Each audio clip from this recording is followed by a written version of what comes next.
So, okay guys, let's get started. Thanks for coming down today. I know that you guys are really busy, assignments are up, but let's just go through it. Today's a really good workshop and it hopefully brings a lot of value. So what we're going to do is we're going to first recap some of the key ideas that we went through the previous workshops, okay? And then myself, I'm going to begin talking about structured communication, how to effectively communicate your solution to the judges. Ricky's going to go through how to build a slide deck, okay? And at the end, we'll have a Q&A. All right, so before I get started, let me introduce myself. My name is Tom. I'm a second-year student studying a Bachelor of Science, doing a major in financial maths and statistics. I competed in the Whole Prize representing the University of Sydney in San Francisco earlier this year. All right, so over the last few workshops, actually, before I ask you that, put your hands up if you're competing in a case competition. MCCC, which is coming out tomorrow. Are you guys competing in MCCC? EY Case Com. Okay, so the campus heats was today, right? Anyone else competing in case competitions? Yep, which one are you competing in? The FFMA. Yep, the MCCC one, Management Consulting, nice. Anyone up here competing in case competitions? Okay, so, you're competing, yep. You also EY, great. So remember, when you compete in a case competition, always have in mind, what's the first thing you do? What's the first thing you do? You do your research, okay? Once you get the case, read the case contents and you do your research. You want to get as many reports as possible from IBISWorld, any other databases that you might, of your choosing, and get those reports, read through them. Once you've done your research, right, you come together as a team, and now you're going to try structure the problem, okay? The problem isn't necessarily given inside the case brief. That only gives you the situation and the complication, what is wrong with a company, right? It's up to you to decide what approach you need to take, okay? After that, we went through issue trees, how to break down a problem into its components, right? Going through MISI, mutually exclusive, collectively exhaustive, okay? And after that, once you have arrived to a certain strategy, right, you want to build your financial data.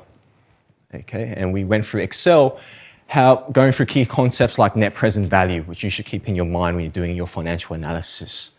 All right, now this is all great, but if you cannot communicate your solution to the judges, what's the news, right? If the judges don't understand what your solution is because you're unable to communicate it clearly, right, then all your hard work just goes down the drain. So that's the focus of today's workshop. Okay, structured communication. First thing I want to address is that the importance of well-structured messages. Now, why does structure matter? Okay, why does structure matter? Number one, it makes the message precise, makes it really clear. So when judges hear the message the first time, they understand it and they can remember it. All right? Also, as you structure your solution, you go through the details and you can reveal to yourself or your team members what are the gaps.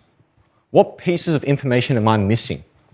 And these pieces of information, if there are gaps in your solution, are the ones which the judges will critique you on during the Q&A. So you've got to be prepared for it. And the only way to identify if you've addressed those key issues is by making sure your message is well structured.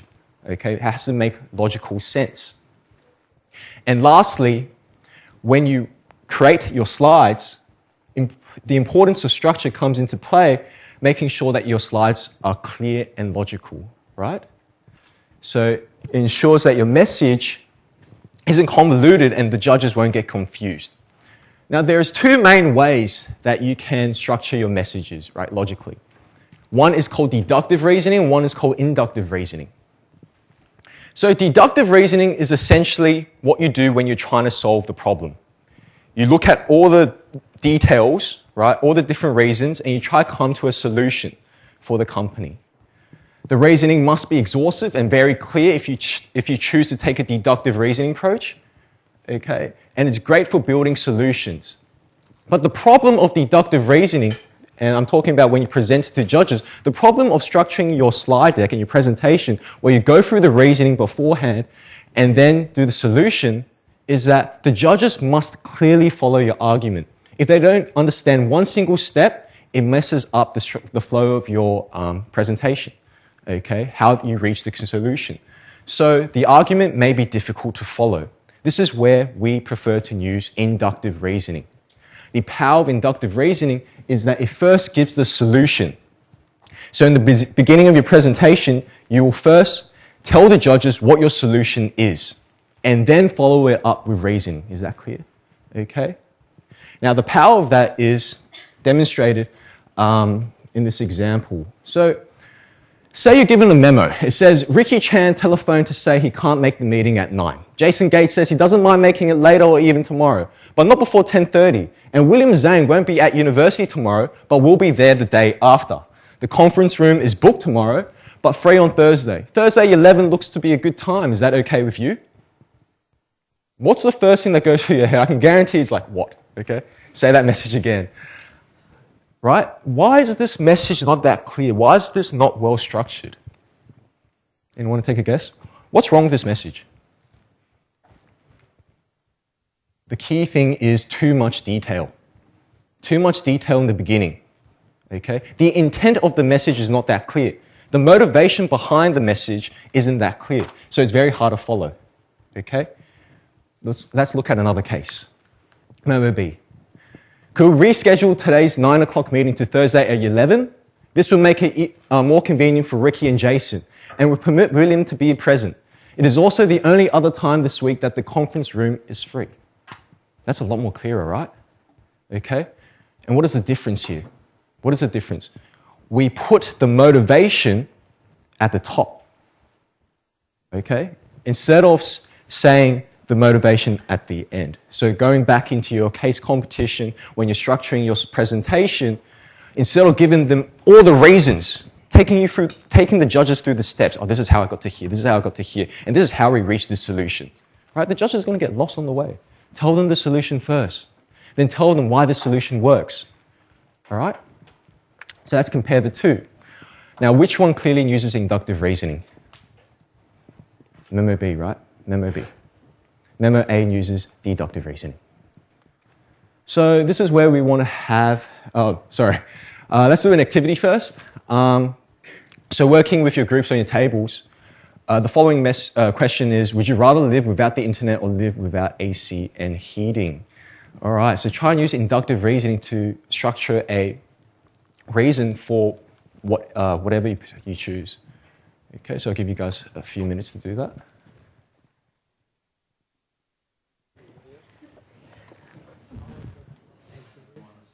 Mm-hmm.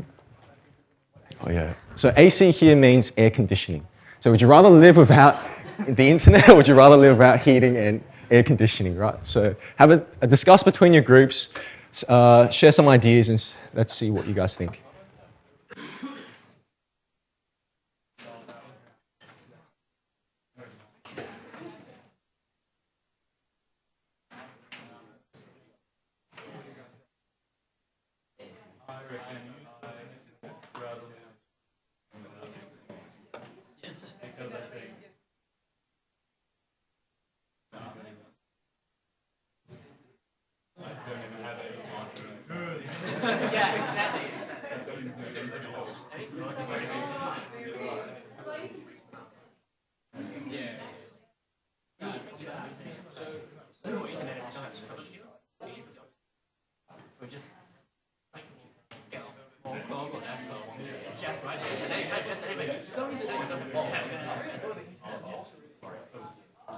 Best to see you rock up. It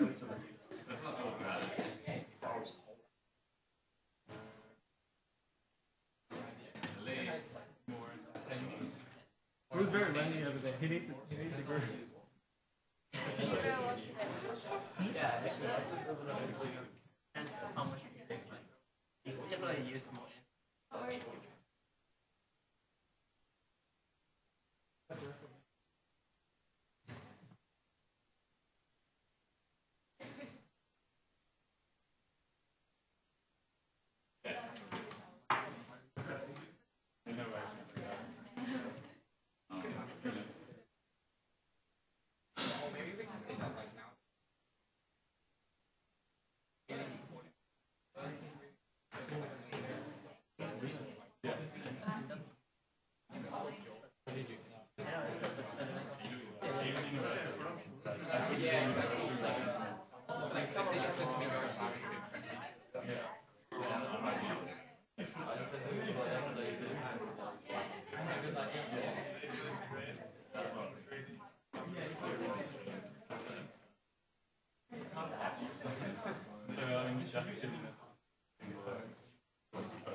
All right, so going around the room, I think everyone can agree that internet is something of more value compared to air conditioning and heating. But that wasn't the point of the question. That wasn't the point of the activity. I don't want to know if you guys prefer internet or AC. I really don't care, okay? The main reason for this activity is, what did you guys answer with first? You guys you always answer, right, with the response. You never give the details first. If someone asks you, how do you guys find Sydney University? I will say, oh, I enjoy Sydney University. Okay, then I explain why. You never say, oh, Sydney University has great architecture, but the course is not that great, but I prefer it. People just get lost in the thought. So you always give the answer first. Okay, so a deductive reasoning approach would be, well, I want to be warm during the winter, so I would love to have some access to heating. I hate the immense heat during the summer, so air conditioning would be very nice. I find the internet to be tremendously useful, especially for assignments. I don't think I can stand being the only person in the world without having access to the internet. If I'm cold, I can just put on more clothes. If I'm hot, I can just take them off. So I would rather go without heating and AC. Okay, if someone replied with that, why am I talking to you, right? So if you use inductive reasoning, you will always answer the question first. I would rather live in a world without the internet and I would rather live in a world with the internet and no heating and AC. Here are my reasons. I don't like the cold, but I can do something about it. I don't like the heat, but I can do something about it too. I love the internet. If that disappears, I can't do anything about it. So that's why I prefer it, right? Same exact approach with case competitions. Answer the problem. Give your solution first, then back it up with your reasoning. So comparing the two modes of thinking, both are very important, right? For those aspiring consultants out there, right? You have to practice both deductive reasoning and inductive reasoning. They're equally as important. And the main reason is you'll use deductive reasoning when you're trying to solve a problem. You'll go through the data. You'll do the analysis. You'll collect what you find and then give a solution or come up with a solution, right?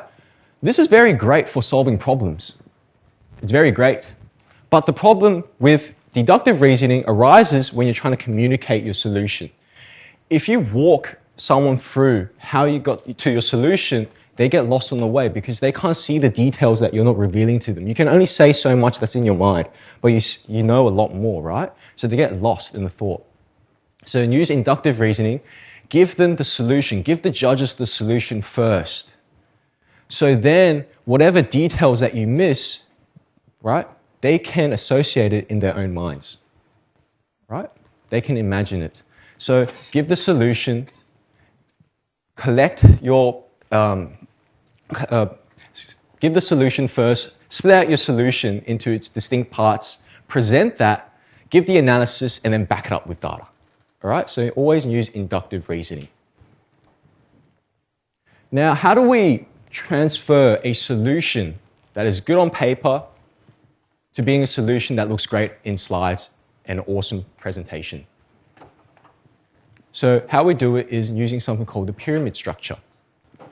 The first thing you guys want to do with the pyramid structure is to put your solution on the top level, okay? And then break it down into its key components. And the final tier will be your supporting evidence and data. All right? So let's have a look at an example of the Australian Post case. Let's first go through one which is unstructured. Okay? One which is unstructured. Say if I gave a presentation, the first thing I said was Australia Post should offset lost mail revenue with new postal service and expand international partnerships. Okay, great, I gave the solution. Now, here are my reasons. Here are the opportunities and threats, primary benefits of new postal service, and the primary benefits of the partnership strategy. And here are the evidence and the data to support my arguments. At first, this might sound as a very good way to present your solution, all right? But let me ask you, is this messy?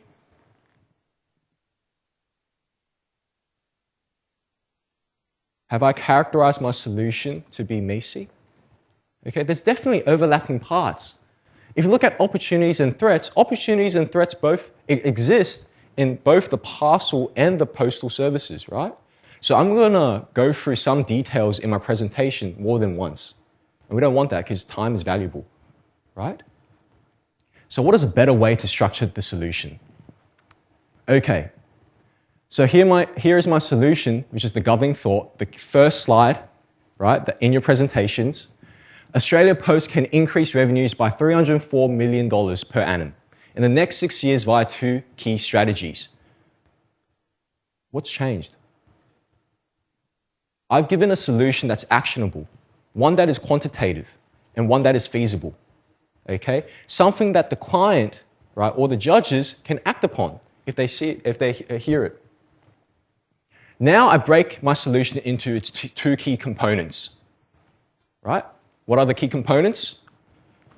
Introducing priority mail service to generate on average $271 million per annum. Okay, that's to address the declining mail volume. And my second key component is partner with online retailers to generate on average $33 million per annum.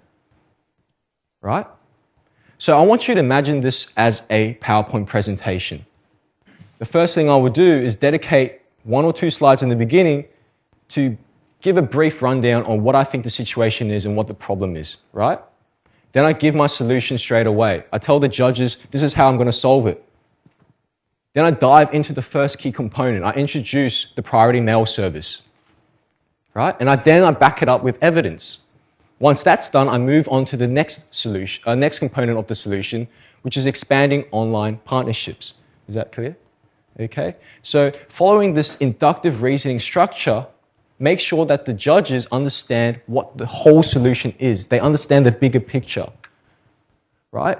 Imagine going into a presentation, imagine going to a case competition, you go to the judges, right? And the first thing you do is, all right, here is my solution. But before I tell you that, right, I reckon we should introduce priority mail. They're like, okay, so what? What does priority mail do? Okay, and then you tell them all the evidence and all the data and the research that you've done, right? And they say, okay, sweet. Now, what does that achieve? All right? Then you move on to the second key component and say, oh, I think we should also expand in online partnerships. The judges don't get to see the bigger picture, right? What are these strategies trying to solve? We know we're trying to solve profitability, right? We know that we're trying to raise revenues, but the judges can't see that because you didn't give them the big picture first. Okay? So always give the big picture first and then give the details. All right. So your presentation should follow this pyramid structure. So your first slide is usually an introduction or sometimes called an executive summary. What you want to do is you want to state what your understanding of the situation is. Don't copy the case brief, word it yourself. Okay, what is your understanding of the situation? What is the complication at hand? And then give your problem that you came up with. Okay? So for the Australian Post case, the situation was that in Australia, all around the world, right, the letters business is going down because less people are sending letters, right? And what did this cause? What's the complication? Well, then Australia Post, as Australia's major letter distributor, is suffering a lot of lost revenue and high costs, causing lower profitability. Okay, so what is the question? What is the problem we're trying to solve? How do we improve Australia Post's profitability, right? Say 3% per annum in the next 5 years, right? And help Australia Post shift into the parcel business or expand its parcel business. Once you give that in the slide, then you move on to addressing what your solution is. You immediately give your solution. You answer the question. And that is called the governing thought of your presentation, right? That overarches the whole entire presentation. After giving your governing thought, which is just your solution, you go into the key components, point 1, point 2, point 3, depending on how many strategies that you have. Okay? Now you can see what's powerful about this pyramid structure is that as you go through, you make sure that you leave no details out. Okay? As you break down to your key components, you make sure that you explain and back up every single strategy with enough evidence. Right? And it's chronological. So as you go through the presentation, the judges can follow your argument. Okay? So let's have a look at the Australia Post case. Slide 1. We will do situation, complication, and then state the problem in your own words, making sure that your problem statement is actionable, it is quantitative, and it's feasible. Then we go into our governing thought slide, which is your solution slide, stating what is your solution. Okay? Don't give all the details away. Just sum it up. What is your solution? What is it trying to achieve? Is it trying to improve profitability? Right? How so? Is it trying to raise revenues? Is it trying to lower costs? Right? What if it's not about profitability? What is it about improving a company's social responsibility? Right? Then you can dive into those details. So give the solution first. So each of these slides, so after giving the solution, we go into each component, and each of these components have each individual slide. So we start off with a slide with primary mail, then we do each slide with one of the evidence and data to support it, then we move on to the second component and do a slide there. All right? And then we back it up with evidence again. Then we move on to the third component, do a slide there and back it up with evidence. And at the very end of your presentation, you sum it all up with your conclusion. Okay?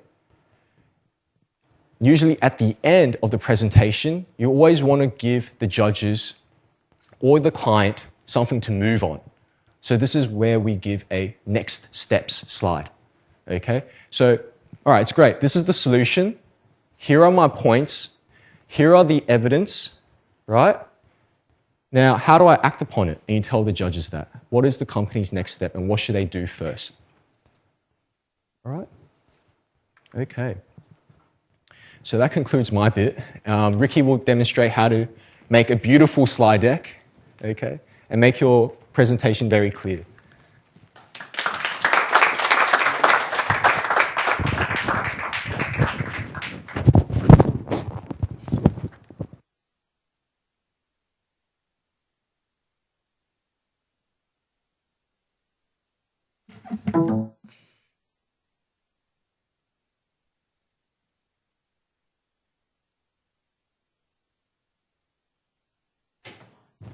Thanks, Tom. Everyone can hear me?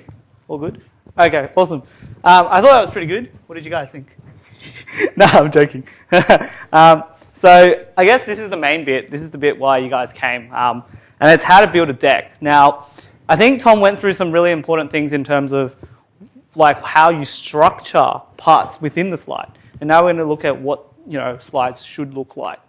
So it's really important to have really good slides because when you have really good slides, you can create a really good presentation. So I'm sure all of you guys have really good content most of the time, It's just how do you put them on a slide so that people can read them and understand them. Now, hopefully, our slides over the last 4 weeks haven't been that bad, and you guys have seen or have been exposed to how we do it, okay, and how we create messages.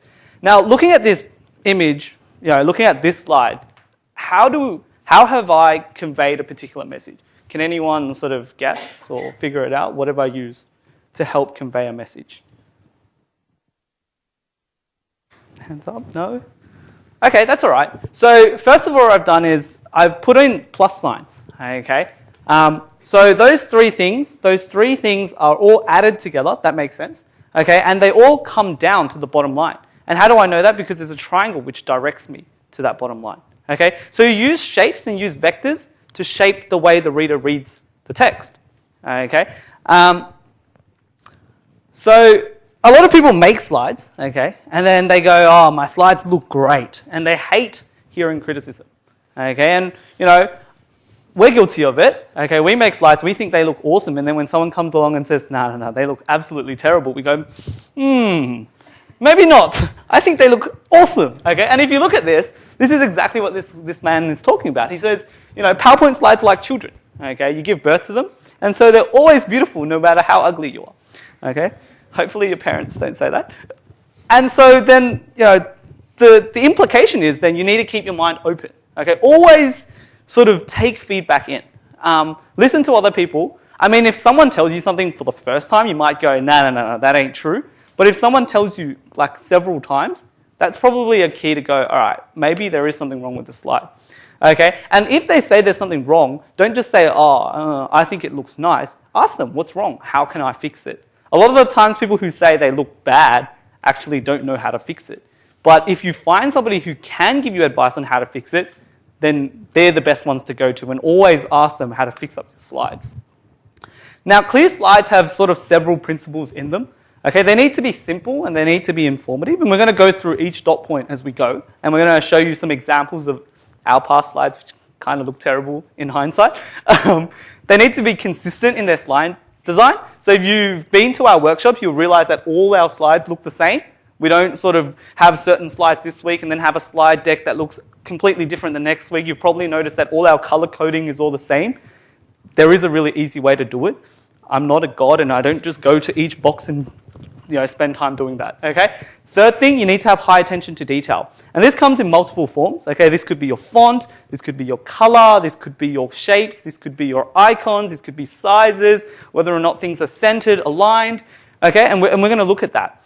You need to incorporate a judicious use of colors, icons, and images. So colors, you want it to be symbolic. We haven't done a great job here because naturally Sydney Consulting Club is maroon, which means we can't use red to indicate something bad, okay? But we will try and show you ways to do it.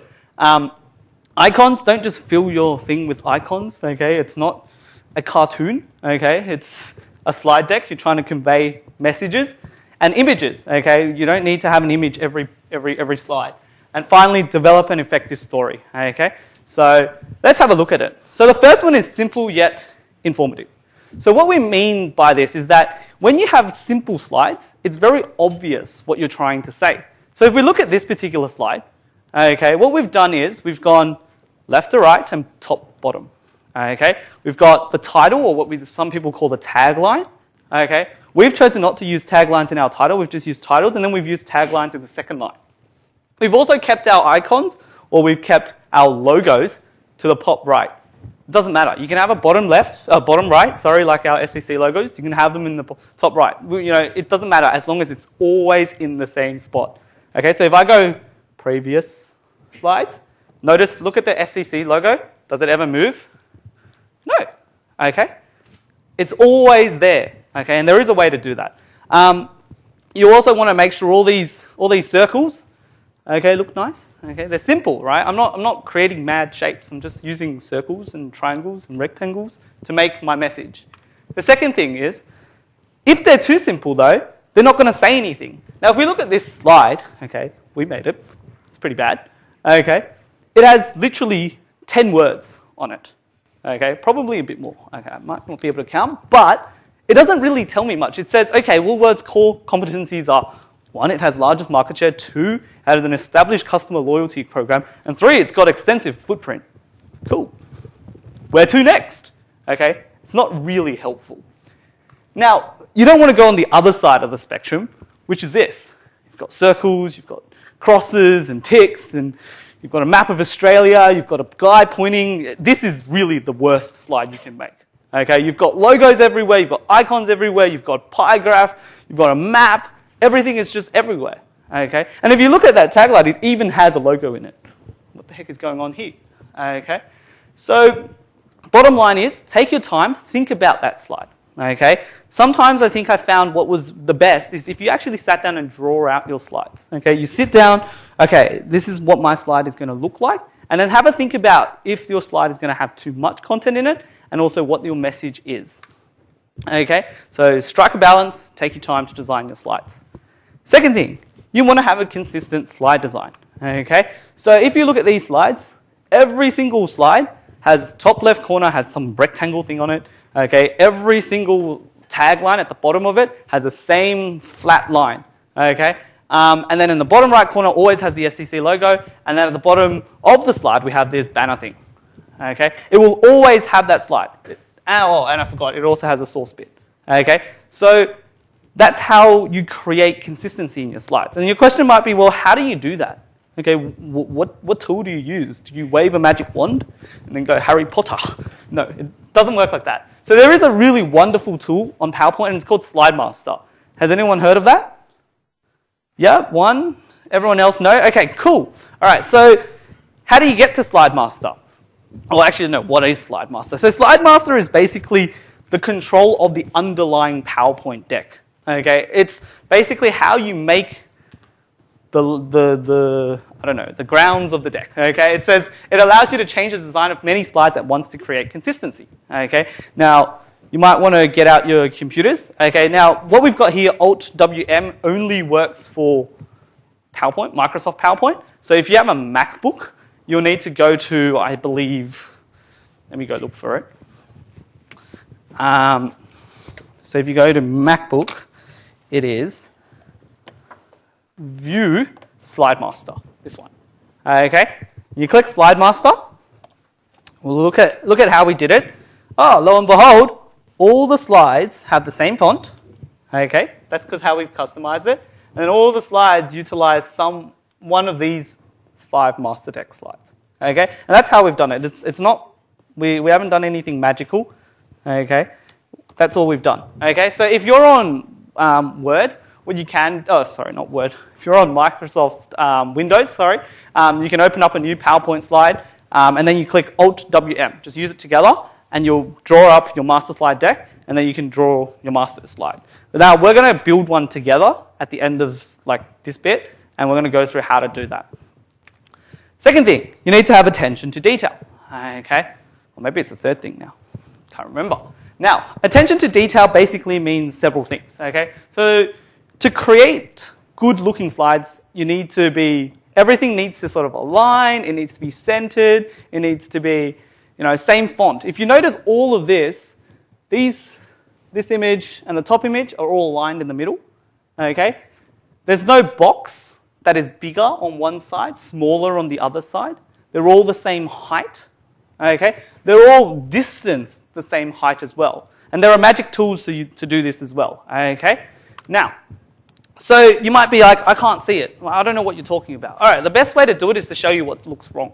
All right, if we look at this one, we have a box at the top, then in the middle somewhere that's gone further below, and then there's one somewhere in between. That's what we call a horribly aligned box. And if a judge sees this, he's going to be like, this deck was made literally 2 hours before you present it. Okay, and there's a magic tool that does this. Okay, aligned boxes are easy on the eye, aren't they? Okay. Second thing, sorry. So, how do you do that? You use the align tool. Okay, so if you go on, again, I'll quickly show you now, and then we'll go through it again. So if you go to previous slide, okay, so we have these 3 boxes, okay, and I want to align them so that they look like the second set, right? So what I do is I go Format. Where is the thing? I know how to do it by thingy, Alt, JD. There it is, AA. Okay, align.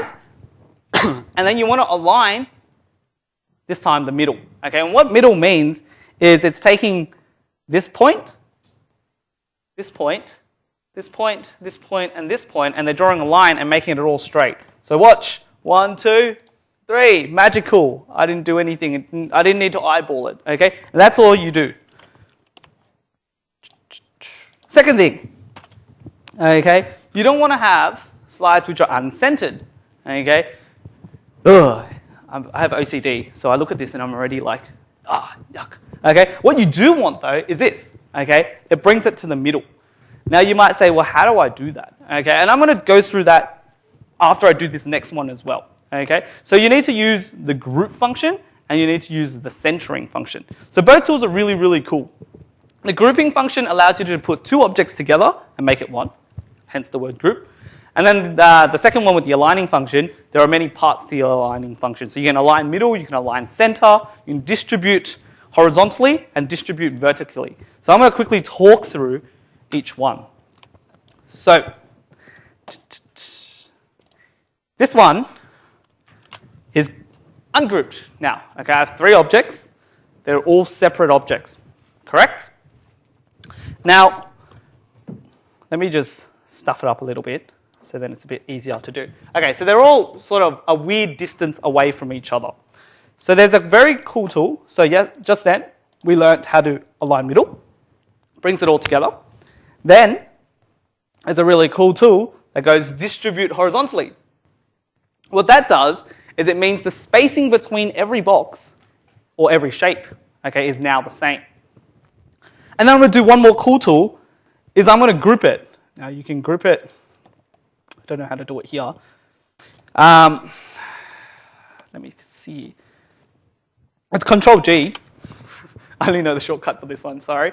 Okay, you go Control G and it puts it into one object. Okay, now if you look at this object, it's not in the center of this screen and it's not in the middle of this screen. So what I can then do is go align center, and now it's in the middle of that slide. Okay, and if I do that, it puts it in the middle, okay, from top to bottom, middle, and then from left to right, middle of that slide. Okay, and you can use Control Z to go backwards. I don't know what I've done. Okay, so that's that bit. Okay, so grouping, aligning, and centering. Do we have any questions to do with those tools first? Yep.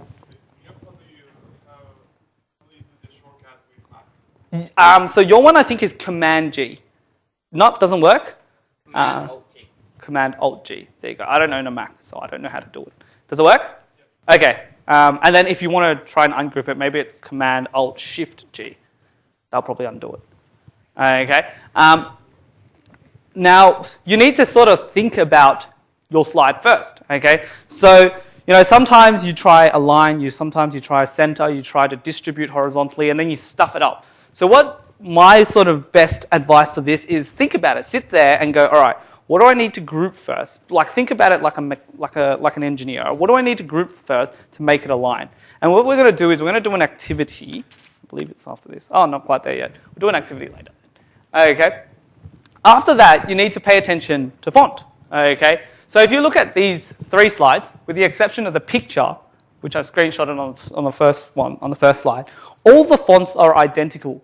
Okay. So I don't have Times New Roman here, then I have Calibri here, and then I have, I don't know, Wingdings or whatever it's called on this one. Okay. I don't have that. I make sure all the slides have the same font, are the same size.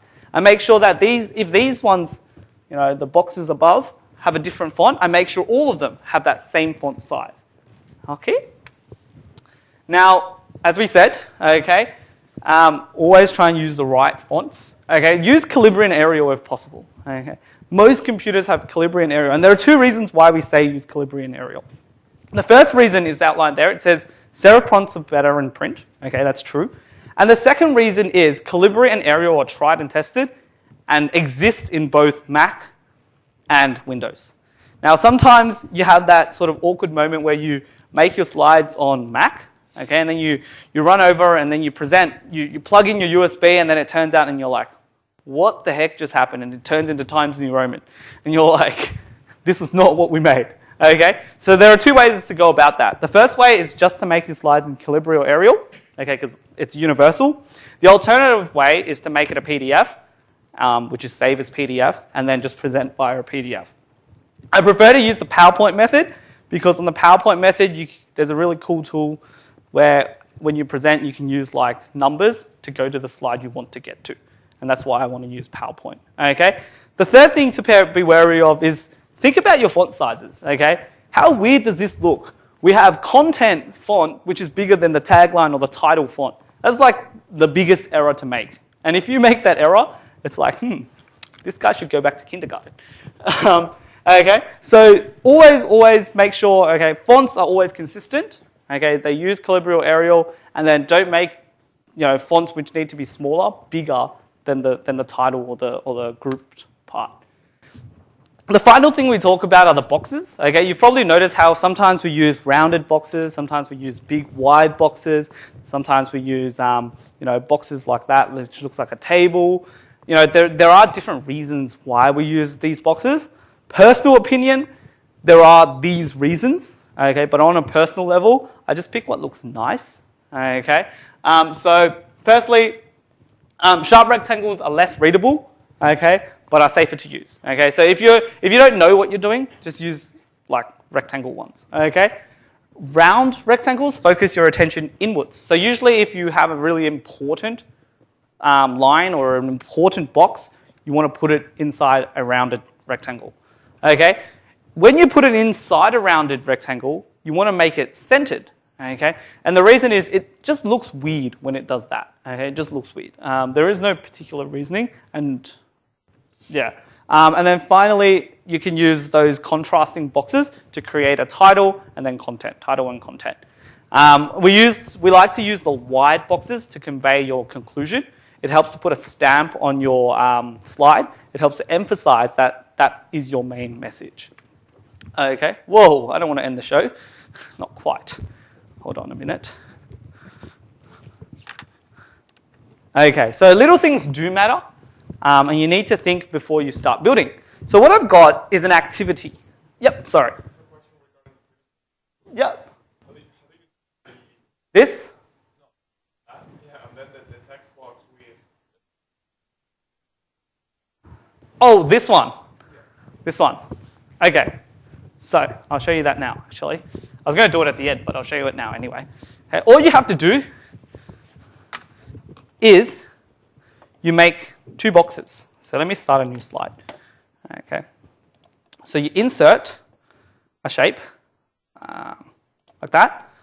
Okay. And then I like to have no outline. It's not important. And then you'll insert another shape.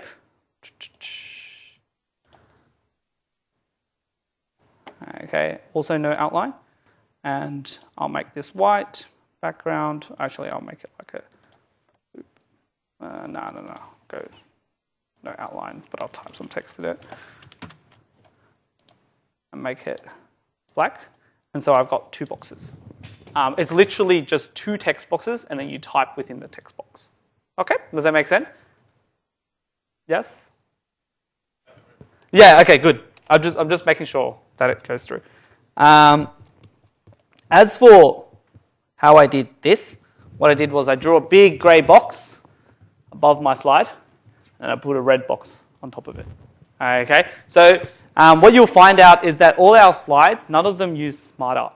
Okay, so a lot of you guys are probably thinking we're using some form of SmartArt. We don't use SmartArt at all. We just use the shapes that are given on Microsoft Word, and then we group them, we align them to make them what we want. Okay, and we'll show you that at the very end of this presentation. So let's try an activity. Okay, this is pretty hard. I think it's pretty hard. Okay, what you have to do, okay, is to make this slide. You don't have to make this stuff. You don't have to make this stuff. You don't have to make the top.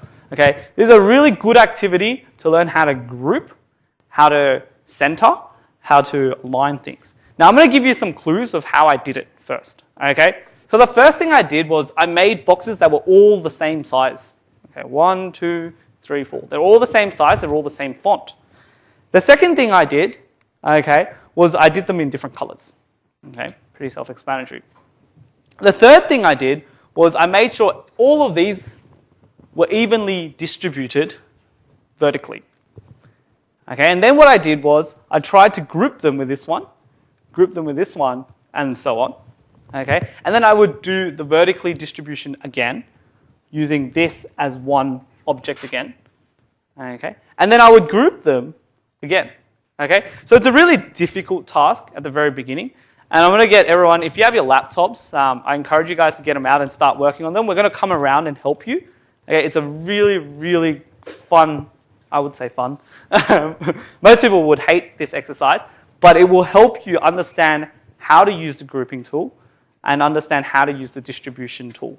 Okay, so get started, and I'll come around and help you guys out.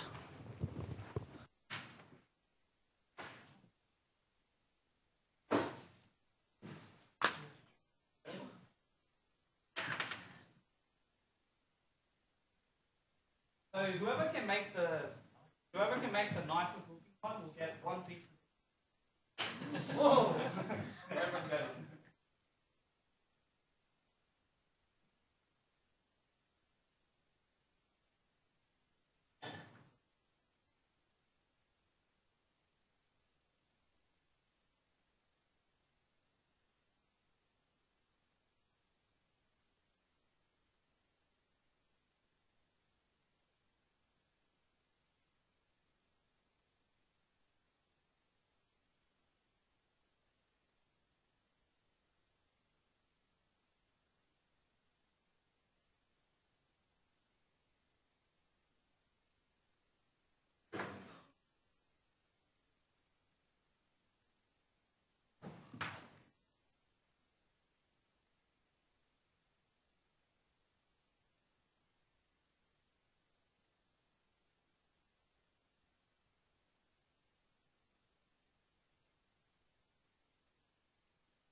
closer, really close. I find that there's one object that's not aligned. We're like, nah, no pizza. No, I'm joking.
All right.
Whoa, you're heaps close. Almost have a winner.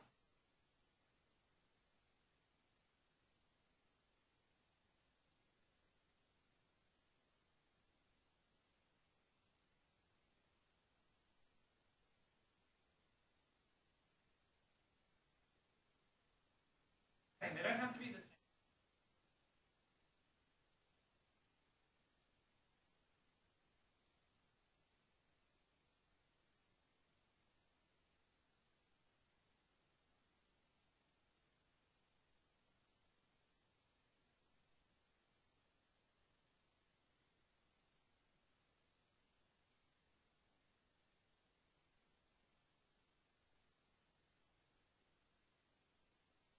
very happy over there.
I think about it.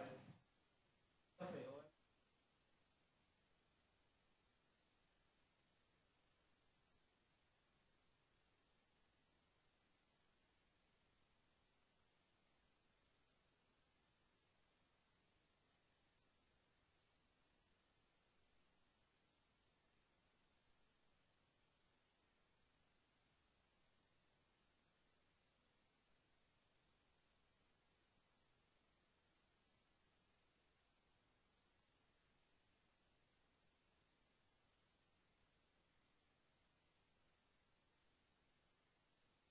Getting there, though.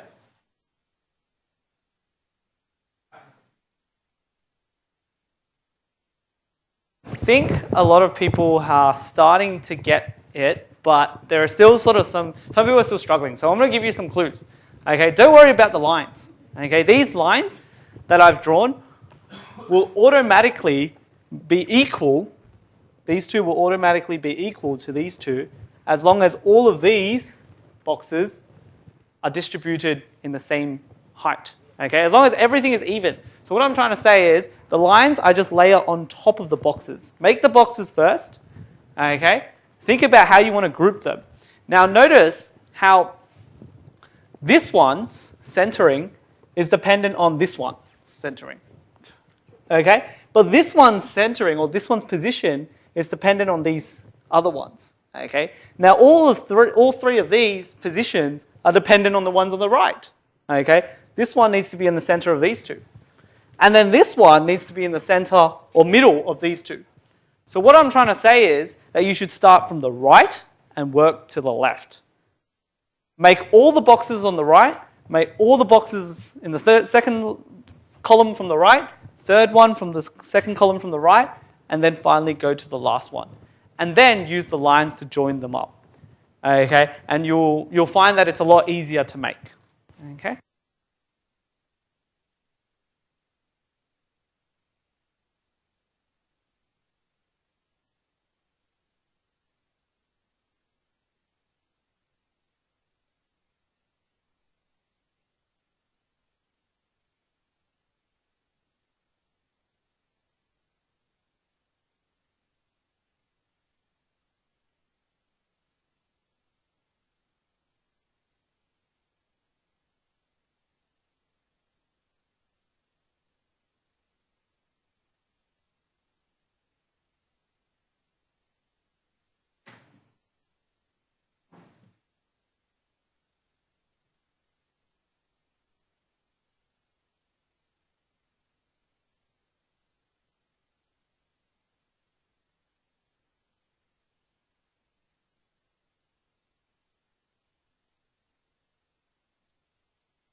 Is that I'm done? Are you? Really? I'll come over.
We have a winner though. Frank's the winner. Frank's pretty much. He even put in the work.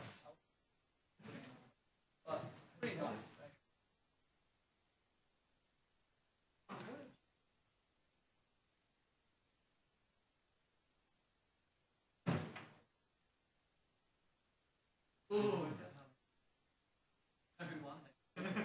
one's pretty good too. Yeah, nice.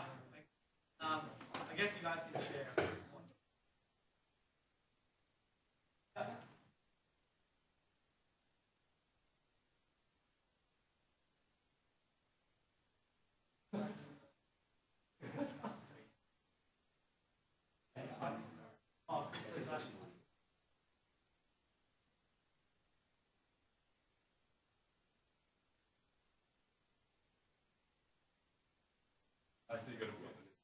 Yep.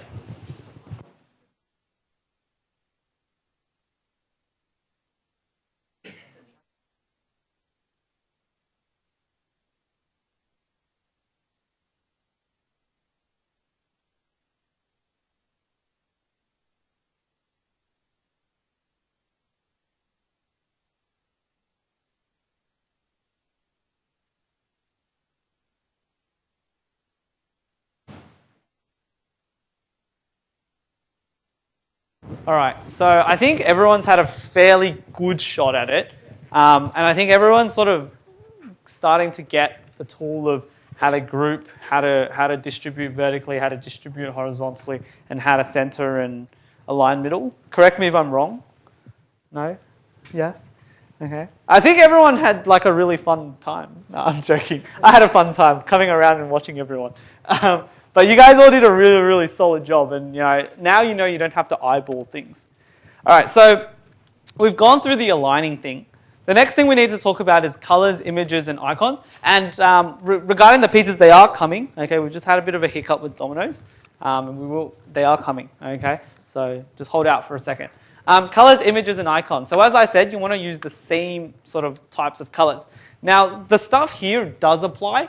The only reason why we haven't done it in this set of slides is because SCC, the logo is red, so I can't do much about it. But the first thing is, the built-in color scheme. So Office 2007 to 2010, they already have certain types of color schemes already there. They work. You don't have to try and recreate the wheel or reinvent the wheel or whatever it's called. Okay. But if you want, you can experiment with different color combinations. Which brings me to the second point, okay? When you are picking colors, try and pick neutral colors, okay? And what we mean is pick sort of darkish like blues and greens and greys, okay? Try to avoid the reds and oranges, which we have done, okay, purely because of what we do. And try and use oranges and reds as contrast instead, okay? Yellows, pinks, and purples, okay? Unless you are some genius that is like a fashion designer or something, also try and avoid those colors, okay? Other things, you want to use color symbolism, okay? So green means good, red means bad. If you drive, you know that, okay? Green means go, red means stop. Use those color combinations, and we're going to show you how we've done so. So this slide should look familiar for those of you guys who came to our second workshop, okay? There are two parts of symbolism we've used. Okay, we've used the ticks and crosses. They're pretty obvious. Okay, that tick means good, cross means wrong. Okay, unless at university, cross means wrong, ticks also mean wrong. And also green means good. Okay, and red means bad. Okay, you don't see us putting red boxes or red circles, with the ticks. Okay, and you don't see us using greens with the crosses. Okay, because that just doesn't make sense. Okay. Finally, icons, okay? Icons, you can find them all around. You can Google icon, PNG, whatever you want to use them. But always use the icon sparingly, okay? Don't try and use some weird wacko icon from, I don't know where you got them from, okay? Think about, what a normal person, when they look at that icon, what would they think? So let's have a look at the left one. That, if you haven't been living under the rock for the last 20 years, represents Facebook, okay? Now, you can talk about it as Facebook. Some people like to use it as the social media icon, okay? Because of the fact that Facebook largely symbolizes social media, okay? Second one, the mail, okay? Now, this one obviously up to interpretation. If I was doing an Australia Post case and I picked mail, it probably means the letters, okay? But if in the context of, a big corporate firm which doesn't sell letters for their business, it could mean emailing. Okay, that's sort of dependent on what you write there. The third one, you have a graph and you have arrows, probably means growth. Okay, so that's all we do. Okay, those icons aren't meant to sort of be your message. What they're meant to do is help to convey very small or important, but still relevant messages. Pictures, okay. Now a lot of people sort of put like random pictures in their slides. You want to put pictures with meaning, okay. Why are the pictures there? So this was taken from this year's Uber Challenge, okay. They believed that their service would serve the outdoor activities, the food, the landmarks, and the entertainment districts, okay. And how did they do that? They used images to share that motif, okay. Because if I wrote outdoor and then wrote like a million words on outdoor, probably isn't going to really convey what they want, okay? So, the old sort of cheesy cliche adage, what is it? A picture shows 1,000 words? Something like that. I don't know, okay? But that's basically the idea. Again, we're going to look at icons again. So, think about, your icons, understanding, maybe a magnifying glass helps you understand things, okay? Analysis, you need to use the computer to analyze stuff. Strategy, the cog, pitch book is a book, and then pitch is a speech bubble. Okay, just make sure those icons that you use or that you find match up to what you want. Okay, now this slide is one of my favorite slides. Okay, not because I created it, but because everything fits my OCD. Okay, this is aligned or distributed horizontally. It's then distributed vertically. The spacing between the titles, understanding, analysis, strategies, pitch book, pitch, and the respective icons are identical to the distance between the boxes and the icons, okay? Think about how you want to present your pictures and how you want to structure those slides. And that's why the art of slide making is actually in the preparation, what you want in your slide. Think about how you want to put it and then making it. Now, the last thing, I believe, is developing an effective story. Okay, and what we mean is your slides need to convey a story. And a lot of the times, people say, your PowerPoint doesn't really show a story or it's not telling me anything. Okay, and one of the key things is you need to convey one message at the end of each slide. Okay, think about your slide as, the one sentence of each and every part of your story. Okay, so this one, okay, the message is support physical banking with digital banking. Okay, simple as that. Okay, and if you look at our conclusion line, it's not identical, but it conveys a very similar meaning. Integrate digital banking into brick and mortar branches. Okay, then you want to break down your slides. Okay, so think about your slide as this blank piece of paper. Okay, it either reads left to right or top to the bottom. Okay, you can cut them up into different pieces. Think about how you would fold a piece of paper. If I folded the piece of paper so that there are 8 sections, probably a bit too much stuff there, okay? So what you need to think about is, okay, how many columns am I going to have and how many rows am I going to have? And then if I have columns and rows, I want to make them like a table, okay? So what you see here is you've got, 2 columns and 2 rows, okay? And I've decided that there's a lot more content, okay, in the top column, so I'm going to make the top column wider, okay, or longer. Okay, it's simple as that. So yeah, as I said, the slide should read from left to right. Okay, we unfortunately are not from, well, I'm from an Asian background, but people who are marking are not from an Asian background, and so they read left to right. Okay, and they also read top to bottom. Okay, no one reads upwards.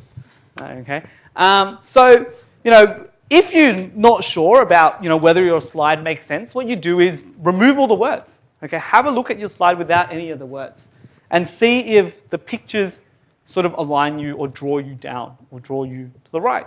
So if you look at here, I've removed everything except the title, okay, and you'll see that, all right, so the first box leads to the second box, which leads to the third box. And we can also look at the right-hand side, which has a picture, which means nothing, and we also have some quotes, okay. So I'm going to move. Same thing with this one, okay? The arrows point me through. They lead my eyesight through the pictures.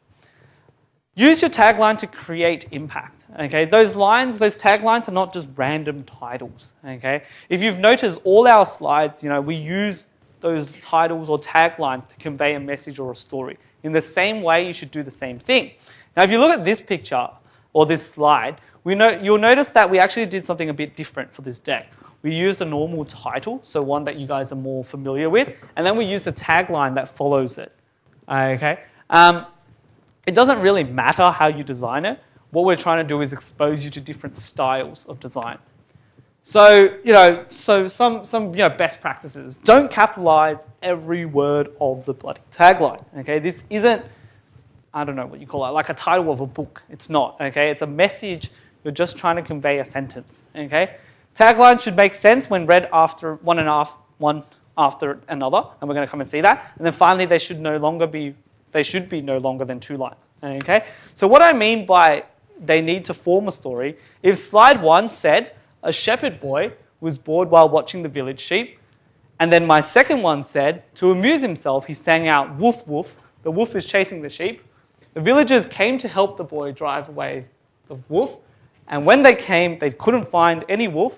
And then you know this story. He came and cried again, blah, blah, blah. And then later he saw a real wolf. He cried, woof, woof. But the villagers thought he was trying to fool them again. And so they didn't come. And then finally, nobody believes a liar.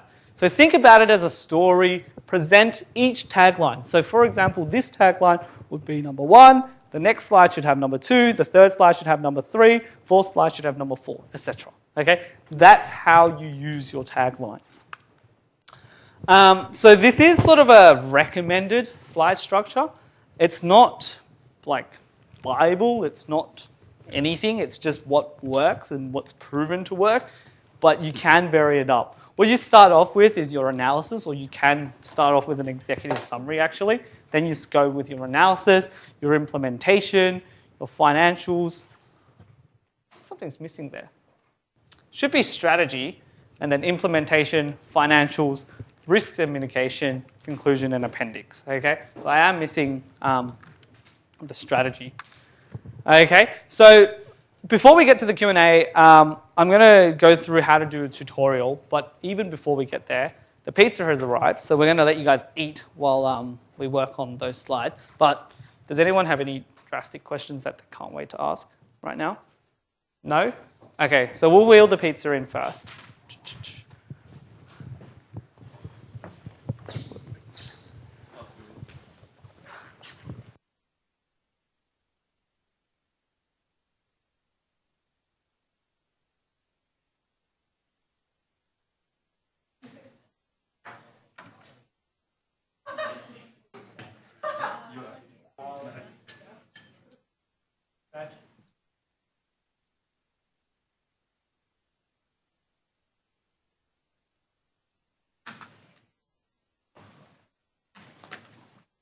Alrighty.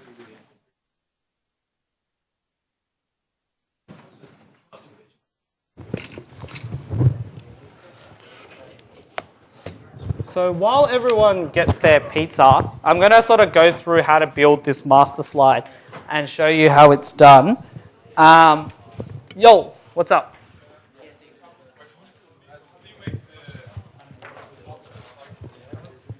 What boxes?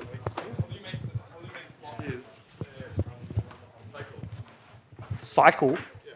What do you mean by that? Oh, circle. Gotcha. That's my bad. So instead of, so if you go insert shapes, this is the one that you're using, which is the square one. If you use this one, that's the rounded rectangle. Okay. So what we're going to do is I'm going to go through how we do it now and build. I would encourage you guys to sort of get out your Microsofts and stuff and build together, because what that means is you guys will have your own master slides. Yep. One of these slides you show icons. Yep. And you said that you took from the internet, but how did you get them in the same format,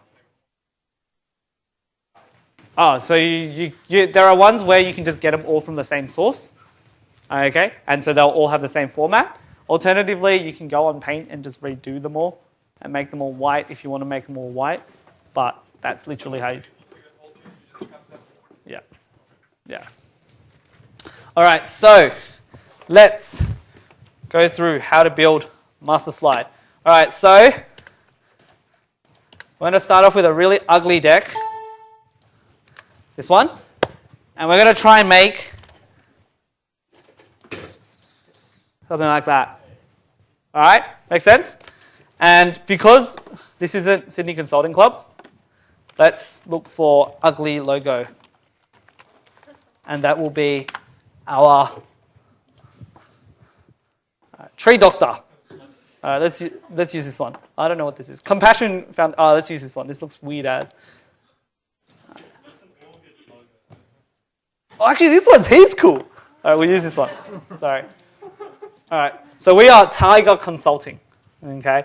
So what you do is you go to View, you go Slide Master. All right. So I've got all these slides. So Microsoft Word is, Microsoft PowerPoint, sorry, is really nice, and they make all these things for you. But this is me, and I just go like this. Don't need any of you guys. All right. And I start from scratch. Actually, maybe not. Yeah, I do these. I have these too. Okay. So first of all, you might go, all right, I need that logo somewhere, right? So I'll go Control-C, Control-V. I'll put that logo somewhere. All right. Where do you want to put it? Top left, top right, bottom left. Top right? All right. I heard a top right. I didn't hear everyone else. All right. So what I do is I just put it top right. Okay. Oh, and I would copy it.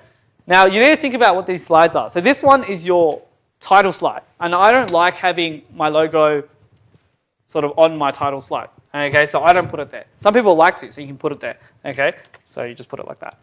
All right, simple as that. The second thing I do is I just make sure the font is what I want it to be. So here, I look at it. Calibri looks right. Also Calibri looks right. Okay, but I find that Microsoft Word has a very bad tendency of making really big font. So I go like that, and make it a lot smaller. I make this a lot bigger. Okay. Second thing is I make that, yeah, that's about right. The second thing is, I pick my dot points. So I have a peculiar disliking for this circle dot point.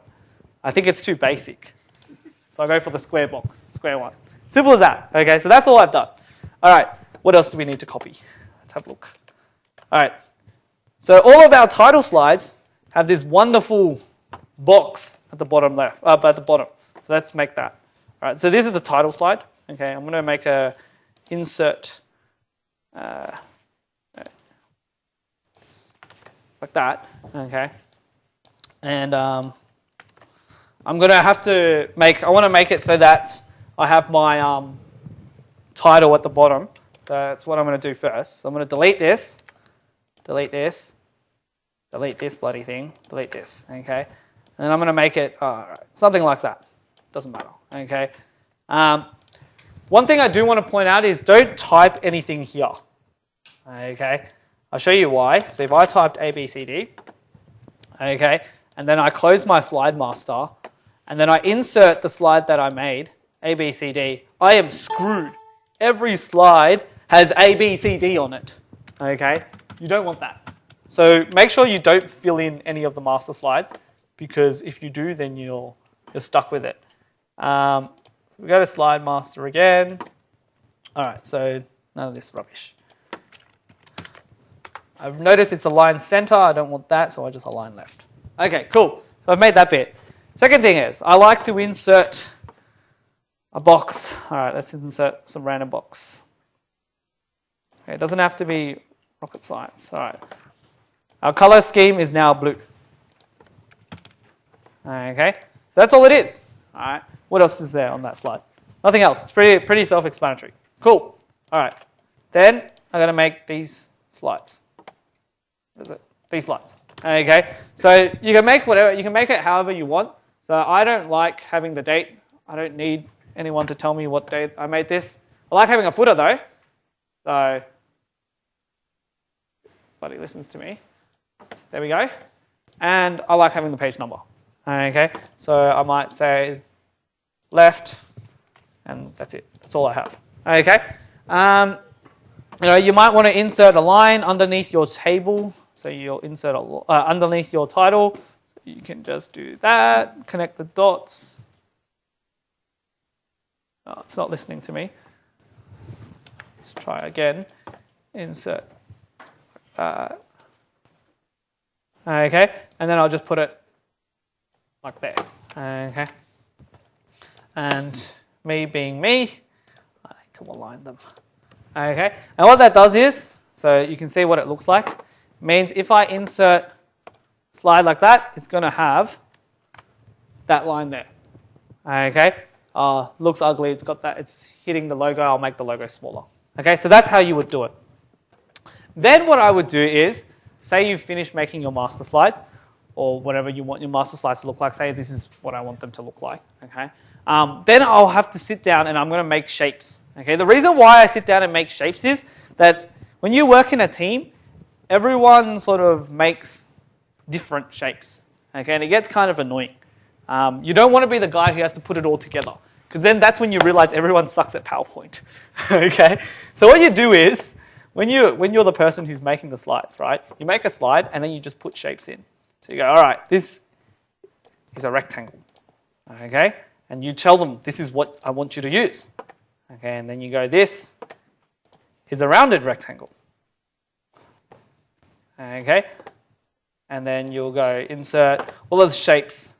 None of the other shapes are important. Then I'll make another thing. I'll make those table things that you guys learnt today. All right, so pop quiz. How do I get it so that these two are in one line? What tool do I use? Dip, dip, dip. I don't know how to do this. I'm a PowerPoint noob. Someone has to tell me. How do I get it to be one line? How do I get these to be in one line? Come on, Luke. Align. Align which one? Align middle. Align middle, good. Okay, cool. All right, now I want these two, okay, and this one to all have the same center bit. How do I do it? Align center. Okay, let's do that. Oh, crap! Doesn't look like what I wanted. Pardon? All right, what do I group? The bottom two. Okay, awesome, good. Into that. Control G. Okay, and that one. And then I'll align center. Okay. And then me being super OCD again. Gonna do that again. Okay, and then what I'll do is I'll insert my lines.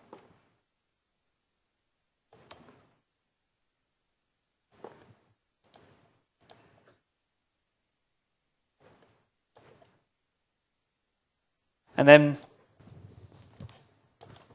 group them all again. And then this is what I'll say.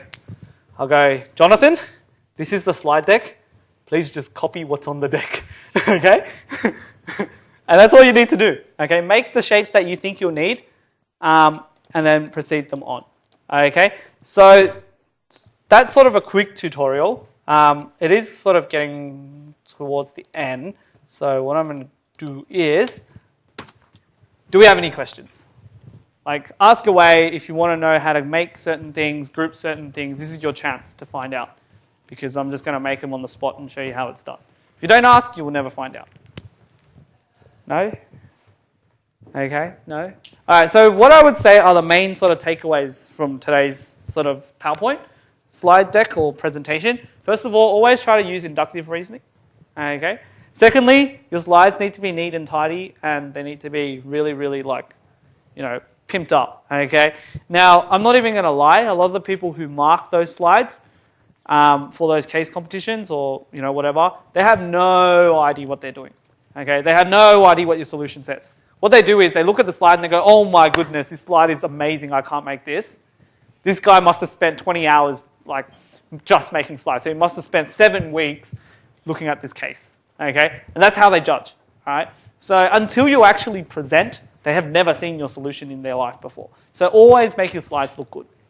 And how do you do that? Is try and use those tools we taught you today. Align center, align middle, distribute horizontally, distribute vertically, group, ungroup. Okay? Those are literally the keys to PowerPoint. Okay? With those vital tools, it will make you really quick to do it. And yeah, and that's about all I have for you guys. So let's just see what's next. So next workshop. All right. So final one. I know you guys. Some of you guys have come quite a lot. So it's pleased to see that. Hopefully you guys are learning something. So next week we're just going to go through how to pitch. Okay. This is a really important skill. You need to sit there and think about what you want to pitch. A lot of people sort of learn a speech. I advise on the opposite. Okay. I don't know what the person's going to say next week, but I advise on the opposite. Okay. So you're going to look at how to create a strong story, which we've sort of touched on today, how to deliver a good pitch, okay, how to defend your strategy during Q&A, and what are some sort of typical Q&A questions that'll come after you. So that's next week. That's in the same room at the same time. Okay, we made it very easy for you. And if you've stumbled upon us today, you're welcome to come again next week. To sign up, tinyurl, okay, .com, SCC Workshop Series 5. Like us on Facebook, give us a thumbs up, whatever you call them, and please come again.